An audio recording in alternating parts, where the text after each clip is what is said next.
everybody, welcome back to my channel, and this is Leslie with Black Dog Vintage. I went through the first Banker's box, well actually the first probably third of the first Banker's box of jewelry in that estate sale purchase that I got. I only got 1/4 of it yesterday, so if you didn't see my video yesterday, go back and check out, it was only about a 10-15 minute video where I showed you what came in. That was just 1/4 of the estate sale purchase that I made. Super amazing. I can't believe I did it. It's going to be a huge purchase. I'm buying it in chunks because it was expensive. It's about the cost of a small car, I'm telling you. So if you have not already subscribed to my channel, please take a second, hit that subscribe button, hit the bell for notifications so you can follow along this journey of mine. This is going to be crazy. Yes, it's going to be amazing. So let's dive right in. This is going to be crazy. So I went through the first third of the Banker's box, and the best way, I was blown away with the quality of jewelry. The little snapshot that I took when I went there last week, and I grabbed some of the jewelry just to see how it would do, and I was very happy. I was a little nervous, because I could not see. There was no human way possible to see every bit of jewelry that was in there. But I was hoping that just the few boxes I went through was going to be representative of everything I would get. And I have not been disappointed so far.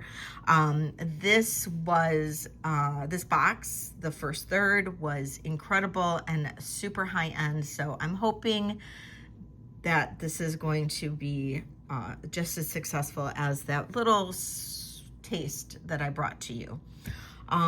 So let's dive in. I'm going to show you what I got. I spent time yesterday pulling everything out, researching the pieces, so I knew, I had an idea of what everything was, and I just wanted to be sure. So we're going to go through and also do maybe a little history lesson on some of the jewelry, so you guys know what you're getting, because I feel like that's important. I want to be able to represent every piece well. This piece, when I first took it out, I had a feeling, I knew it was old. I had a feeling that it was Czech, and I was correct. And this, look at this. This is all incredible. This round bead, if you can see it, okay, there we go. This is all hand set pieces. These are all hand set stones in this round bead. This is off center, of course, double strand. These are all Czech beads. There's, a little bit of wear on some of these beads, as you can see. And that's just indicative of the age. We've got some pressed glass here as well, the brass beads. And then if we move to the clasp, this is a very old clasp. This clasp was used probably in the 1930s. This is definitely a 1930s old Czech piece, very much in like that kind of like Tutti Frutti age. Look at this. This is just absolutely amazing.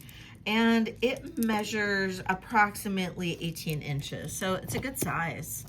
Very wearable by a lot of people. So, if we bring this, I'm going to kind of bring this back a little bit. Yeah. Oh, maybe not that far back, so I don't get the side of my camera holder. So it's going to be like that on the neck. So this is going to be a little bit off center, that bead. And it's amazing. It's just absolutely amazing. Oh, there's Angel. Angel, no. So hopefully she won't bark too much. All right, so that's that one. I love that. It's incredible. And yeah, that's just crazy.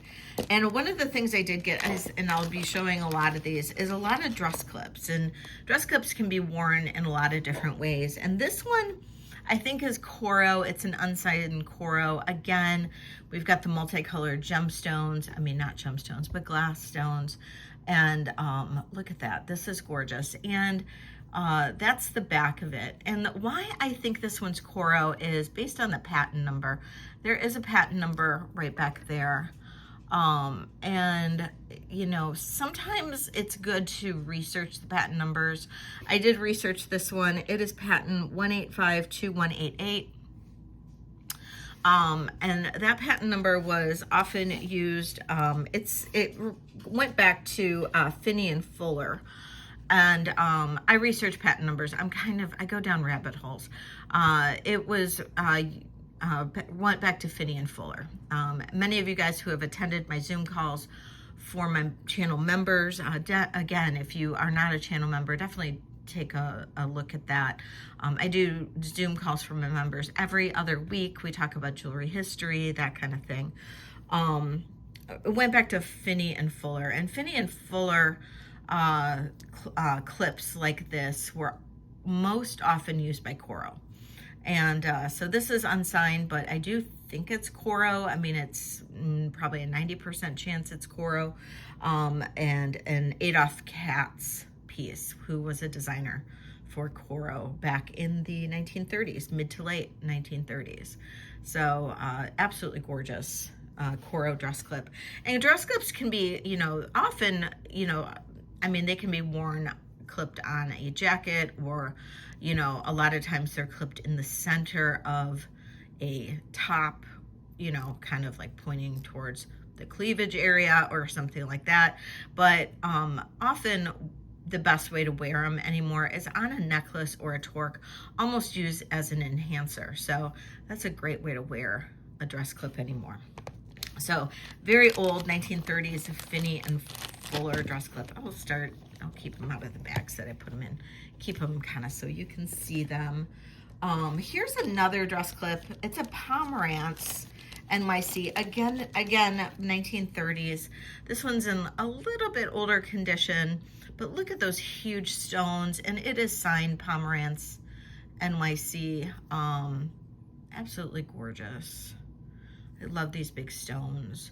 There's a little bit more wear on it, but all the stones are there. But you can see the wear a little bit on that center stone. But absolutely gorgeous. I love dress clips. I absolutely love them. And then I have a lot of these, speaking of dress clips. And I've only had maybe like 1 or 2 of these in the past, and now I've got like, I don't know, 7 of them. But look at this. This is a huge dress clip, and it's an Eisenberg original. These are from mid-1930s up into the 1940s, these giant Eisenberg original dress clips and fur clips. The fur clips are maybe a little bit earlier, but look at this. Absolutely phenomenal Eisenberg originals. Some of these even have initials carved in them from the stone setters, which is really interesting. And look at these giant stones, and look at the color, just the vibrancy of the color of the clear stones. I mean, if you are a clear stone lover and you like dress clips, just imagine this on a black beads or a torque or, you know, a chain or something. This is just absolutely stunning. Absolutely stunning. This is a amazing Florenza bracelet. And this appears to have every single stone and pearl in place. It's almost like a Givre green glass in the center, where you can kind of see, you know, 2 different colors, almost like a topaz and a green in there. It does have the safety in place. It is a fold over clasp. And then you see Florenza right there. Florenza, very high-end, beautiful jewelry from the 1960s. And the clasp snaps into place.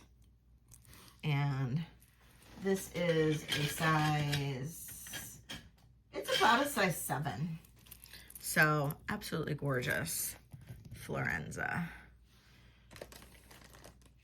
Okay.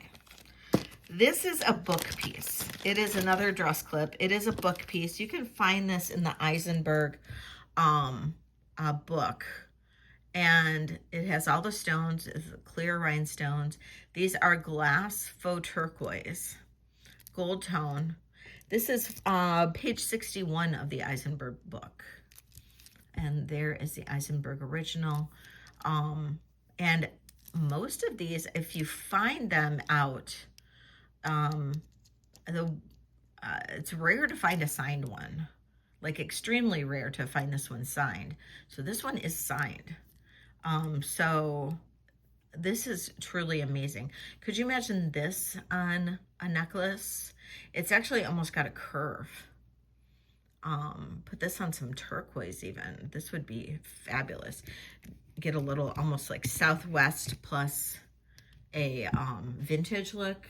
I mean, that's from like 1940, I think is what the book dated it as. Absolutely a phenomenal piece. This was interesting. Now this is a set, but it is a Regency set. As I drop an earring, I'm sorry about that. Hold on one second. This is a Regency set, and but it's not necessarily, it didn't actually get made all together, or probably wasn't sold truly together. Probably this person that I bought the estate from probably found the earrings separate from the necklace and the brooch. But look at this. This is almost like an iris glass. I don't know that it necessarily would be considered. It's got that almost like AB coating, but look at this. Beautiful, very typical Regency. We've got the green rhinestones at the top and the hook closure right there. And then it is signed Regency down here. So, and this comes down to almost like a point. These are fixed, and then these are all, you know, loose. So that's fixed right there. So it would come down to there. Absolutely gorgeous Regency piece. Not super long, but you can get extenders for these. The longest this could go would be about 16.5 inches. So it is wearable if you have, you know, kind of a little bit of a smaller neck, but it's not super long. This is the brooch that goes with it. Let's just look at those greens. Absolutely gorgeous. And these just grab that color just beautifully. And this is probably from late 1950s, early 1960s, based on the AB stones in there. It's also signed Regency. But as you can see, this has the gold tone in the back. Now these earrings match perfectly to this set, but these have silver tone. So my guess is at one point this was gold tone, or this was made in gold tone and silver tone, or this is a later variation of this, or there was maybe a slightly different set that was made earlier, because that is an earlier gunmetal version of a Regency, and the set was married. So it does go perfectly. It works perfectly together. And so that is an incredible Regency set. Incredible. Okay, check out this dress clip. Now, I did a short with the dress clips yesterday, if you caught that on my channel, because these were just phenomenal. But look at the size of this. This is the size of my hand. Look at that. And look at those massive stones. Now, it's unsigned. I do believe that this is Eisenberg. Look at this. Oh, and there's the back. It is not signed, but if you see very closely, there's a D right there, which is indicative of a stone setter. So that's why I'm thinking this is Eisenberg, and that is absolutely gorgeous. Look at that, massive. That's probably the biggest one out of the collection, and that is just a fabulous dress clip. Fabulous, massive, massive dress clip. Okay, this is an incredible Czech necklace. Is the necklace original to the pendant? Not positive, but it is an original period chain.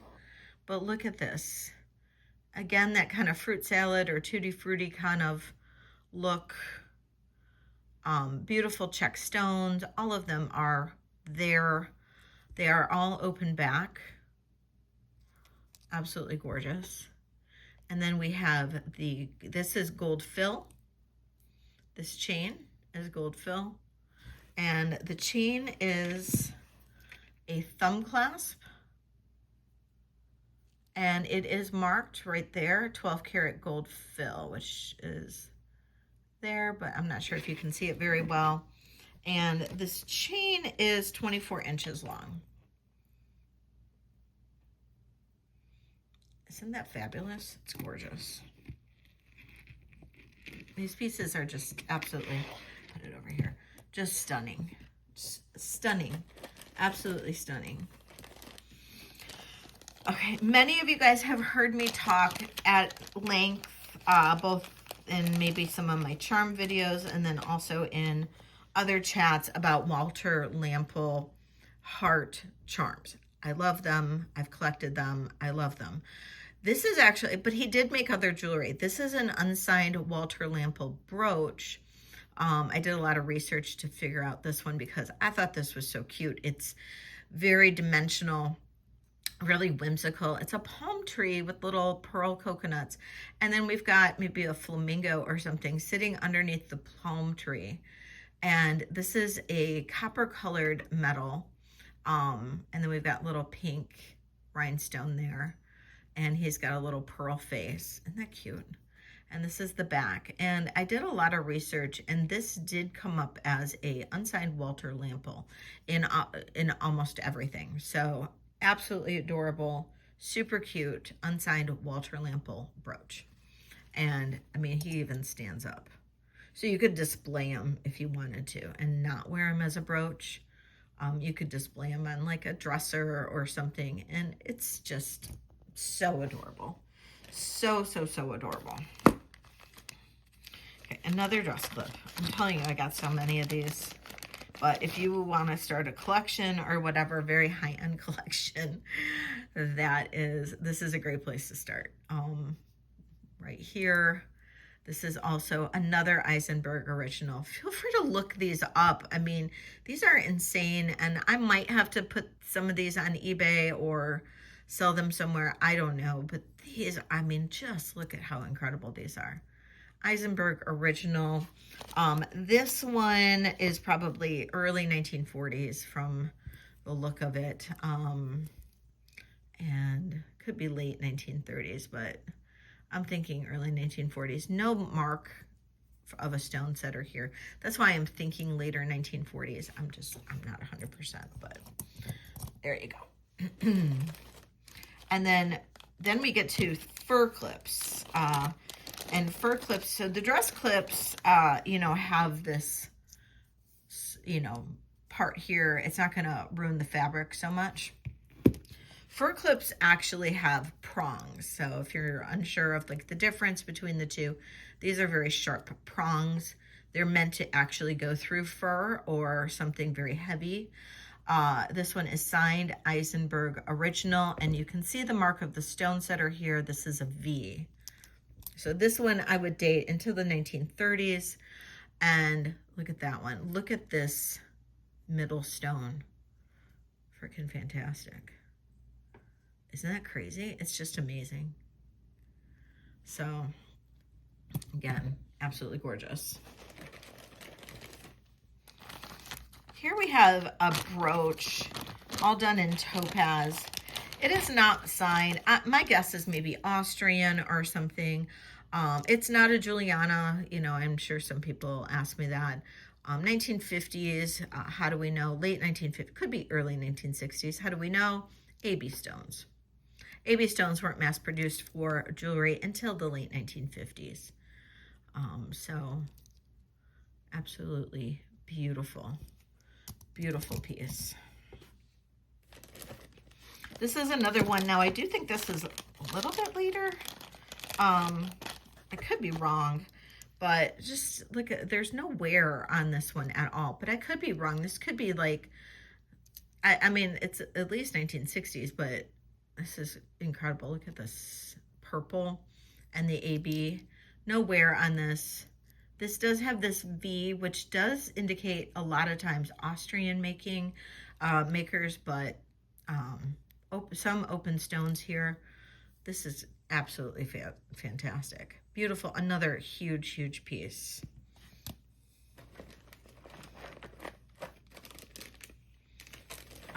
I do have another, this one's kind of cool. This is kind of a lucite pop art type of necklace. It's just really fun.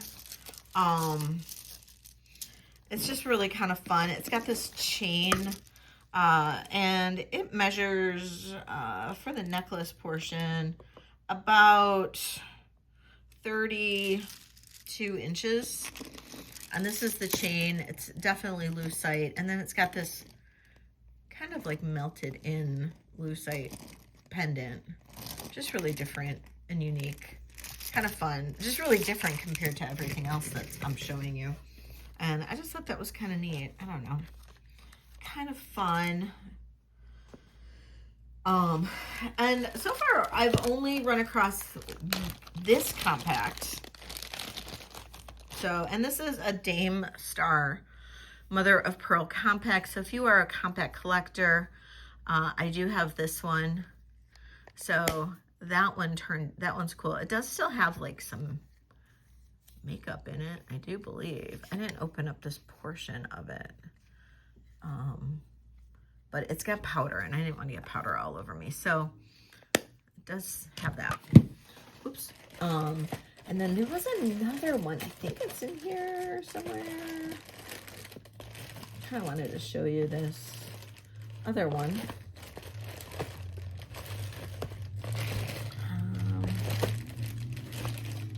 Maybe I'll get to it. But it was a, I don't know what I did with it. I'm sure it'll come up in here. Maybe. Oh, here it is. Here it is. Okay. It's not a compact, but it's German silver. This was used in, around the turn of the century. It's kind of Art Nouveau, late Victorian. I don't really know how to describe it. I've got to clean it up a little bit, figure out how to clean it up a little bit. I don't want to ruin it. But this is German silver. And you open this up. And we've got a mirror. And then you have these two compartments. So this compartment has like a little place for whatever you want to put in there.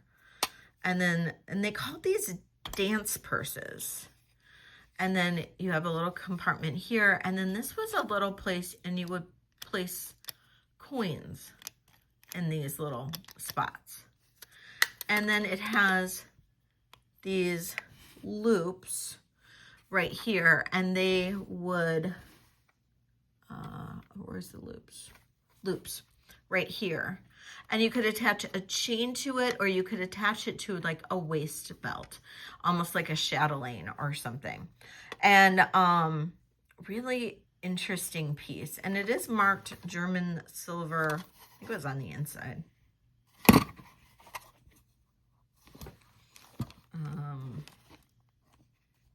I can get it open again.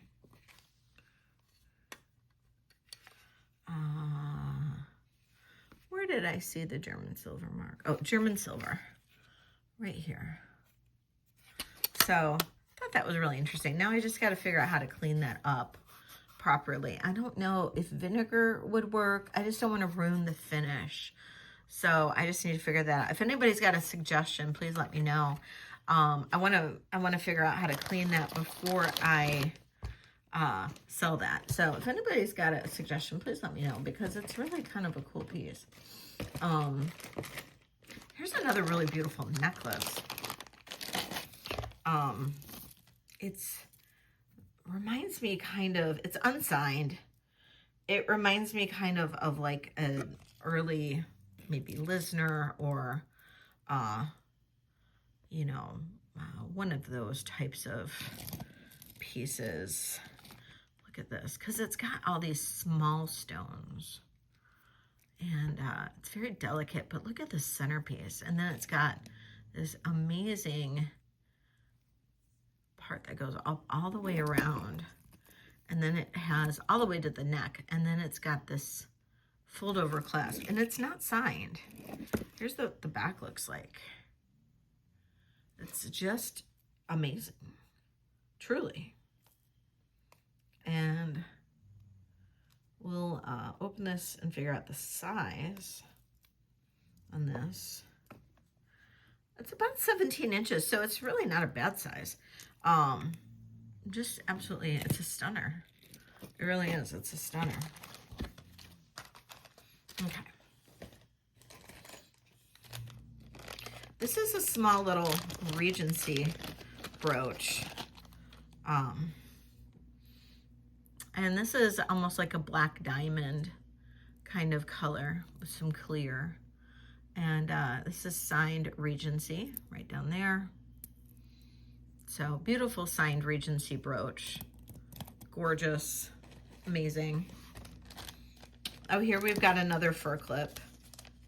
And this one I would date to the 1930s because we do have a stone setter's mark.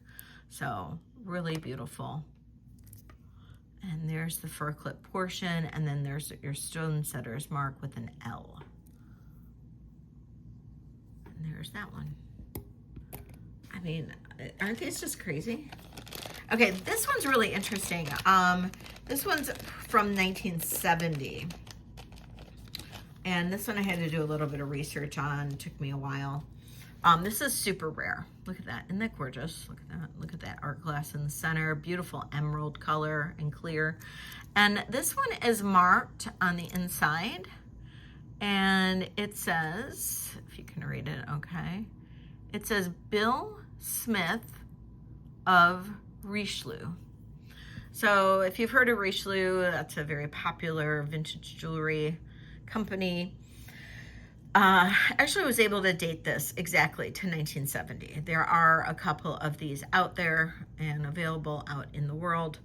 They all run into like the $225, $250 range on, you know, on the resale sold range. But who is Bill Smith? So Bill Smith was a designer for Richelieu, and he eventually became the vice president. Later on, he went on to work for Cartier. So he was very much into making jewelry to look like real jewelry, like real precious metals. This can also be a pendant, which is kind of cool. So very much dramatic. It's got that real rich, true emerald looking look. It does have that art glass in the center. This is just spectacular. And this was 1970. Absolutely gorgeous. But he did go on to work for Cartier. And he was vice president of Richelieu. So this was kind of in his honor, one of his designs. So it was cool that they put his name on it. This one is very typical. I've had this brooch personally probably, I don't know, 25 times. This is the Weiss apple brooch, very popular. It's out on the market a ton.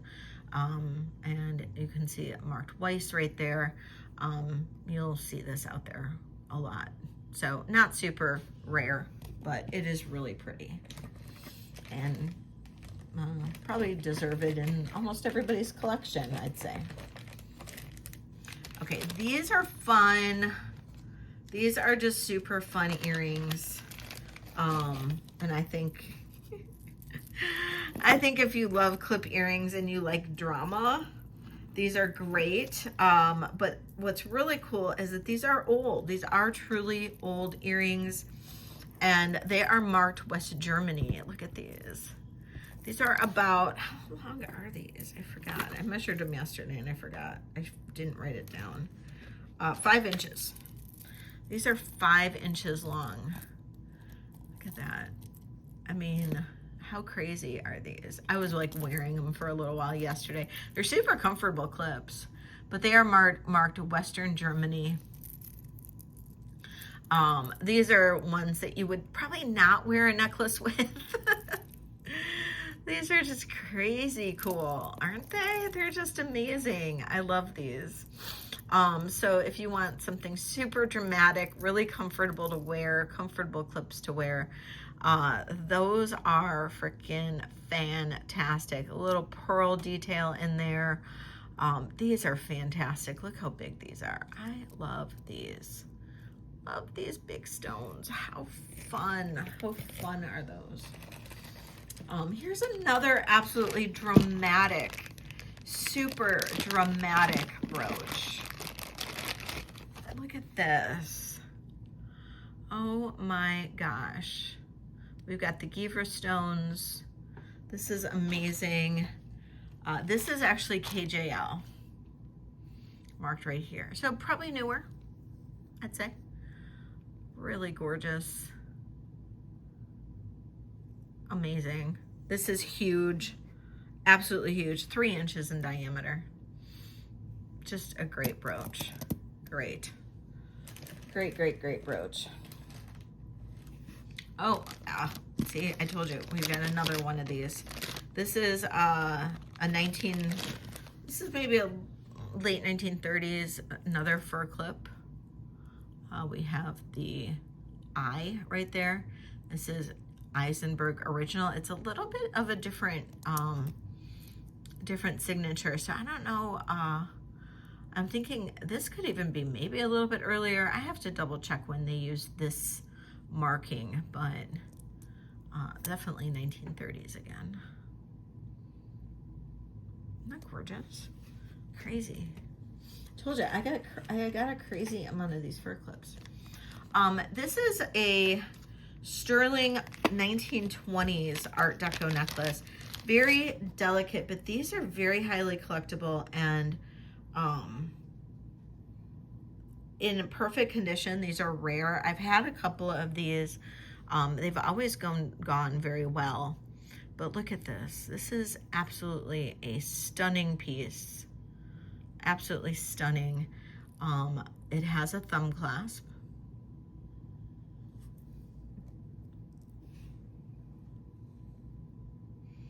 And look at that. Beautiful, beautiful condition. And those are crystal. They're not quartz crystal. And this is 16 inches long. So just a beautiful necklace. Beautiful. I'm actually going to put this back in its baggie. I don't want this to get tangled or anything. It's just a fabulous piece. Very highly desirable. Another piece that's a little bit newer, but also pretty collectible. A lot of people really love Ben Moon. Very high-end designer. Found in like Nordstrom's and Saks Fifth Avenue and those high-end department stores. But these are great Ben Moon earrings. These are, look at them. Oh no, there's a little missing stone. I didn't notice that yesterday. Well, darn it. But these are Ben Moon. And I think you can see that underneath here. So I'm keeping a little separate area where I have pieces with missing stones. I'm just going to transfer it over there, but you know, where if I've got people who are interested in you know, fixing some of this higher end jewelry, I'll do some deals for you. It's not going to be super dirt cheap because these are high end, and once you fix it, you're going to have $70, $80, $90, $100, $150 pieces. But I'm going to give you some great deals if you're willing to put in the effort. This is what's called a hair fork. These were used in the Edwardian era. And it is a hair fork. And this one is sterling silver. And it has this twisted design. And this one is not super big. It's about 4 inches long, but these are very collectible and museum quality, and you can actually find these in a few different museums. It's absolutely gorgeous. And that is called a hair fork. This is a Seiner set. So if you are a Seiner lover, 1960s Seiner, this is a beautiful daisy bracelet. Seiner daisy bracelet. Look at that. Isn't that beautiful? It does have the safety in place. It is marked Seiner right back there. This one is, it's not overly large. It's about 6 1/4. So very small bracelet. It does have a small brooch that goes with it. Also marked Seiner. And then we have some clip earrings that are also marked Seiner. And that is an incredible set. Now, I have sold individual Seiner earrings for upwards of $150, $175. So this set is, the fact that I have the entire set is pretty exciting. Pretty exciting. And oh, look at this. Now this is not Eisenberg. I don't know what this is. I definitely say late 1930s, early 1940s on this. Another beautiful, beautiful dress clip. And I didn't even see a patent or anything, so not really sure on who made this one, but it is gorgeous. It definitely is that in that late 1930s, 1940s era, and also quite large.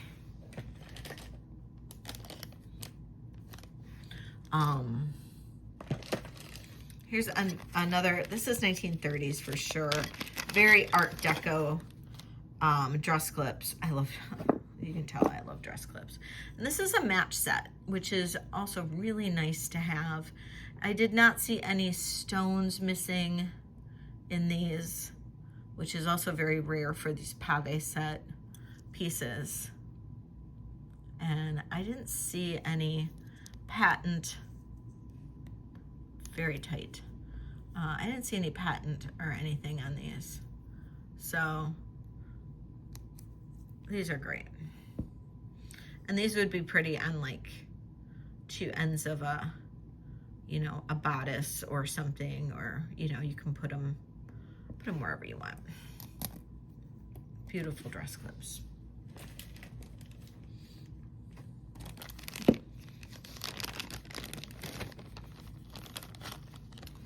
Now this is very Art Deco as well. Look at that. Big blue glass stone. And this is unsigned. So not really sure. A lot of times styles like this do come in sterling, but this is not. So probably a gold wash over a base metal. And absolutely a stunning, stunning brooch right there. Just stunning. Now this one here is sterling silver, extremely heavy. So, you know, when we go by sterling prices on a lot of these, you know, you do have to be a little on the careful side because, you know, there's historical value and then there's the sterling value of a lot of these pieces. And, boy, I kind of jammed it in this bag. It went in easy, it's not coming out easy. I might have to put it in a different baggie. Boy, I don't want to hurt the brooch. There we go. Look at that. So that is sterling silver, absolutely beautiful flower. And it is marked sterling right down here. And this is gorgeous. And And this one weighed 48 grams. Now, a portion of this is the stones. So, I mean, this is not going to be priced at a 48 gram solid sterling piece, but still it is a 48 gram brooch with a lot of sterling to it. Okay, this next necklace is probably a 1940s Trifari necklace where they used Trifarium, which is their signature gold plate. It does have one stone that is a little yellowed, but you can't really tell. It's not too bad. Very typical of the age of these. And we've got this snake chain that goes around to the end here. It is marked Trifari, Crown Trifari right there. These are really collectible. I've sold a lot of these. This is it's only about 14 inches, 15 inches. And these are great necklaces. And there's the back of it. How they're made is very solid, highly collectible. Again, those types of Trifari can go very high on the different marketplaces. This is a really interesting Regency. I don't see a ton of Regencies in florals, but this is a Regency floral. Look at that. Isn't that pretty? And that is marked Regency right down there. It's kind of covered up by the flower, but it is marked Regency. Absolutely gorgeous. Very fun piece. Here's just another, this one's a little more simple, probably 1940s dress clips, Moonglow Center. Could be a little bit earlier, but I'm guessing 40s. I love the design of them. Very solid, really pretty dress clips.